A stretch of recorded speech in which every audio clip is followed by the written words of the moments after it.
Welcome to Devotional Daily. Please remember to like, share, and subscribe to our videos. Today is December 29. Our title is In the Presence of the Future.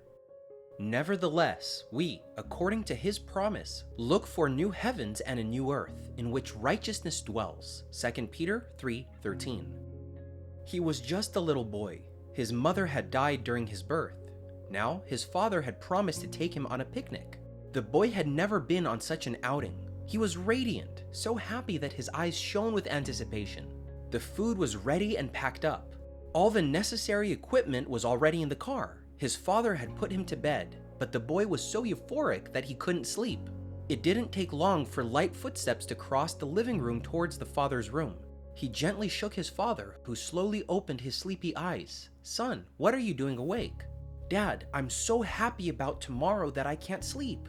"Well, son, I understand, but if you don't sleep, you won't really be able to enjoy tomorrow. Why don't you go back to your room and try to sleep?"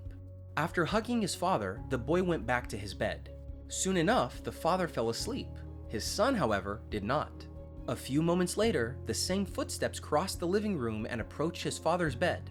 A slight movement woke the father, but before he could say an irritated word, he observed the small face. In the dim light, he saw the glow in the eyes of the child who had been neglected and left to himself for so long. He saw in that gaze the anxiety and absence of his mother as he had never realized before. The child threw his arms around his neck and whispered, "Dad, thank you so much for tomorrow." Dear friend, do you feel intimidated or hurt by the adversities of the present?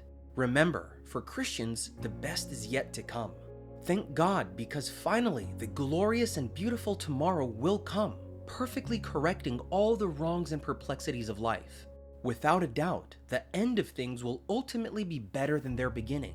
In God, we can already live in the presence of the future.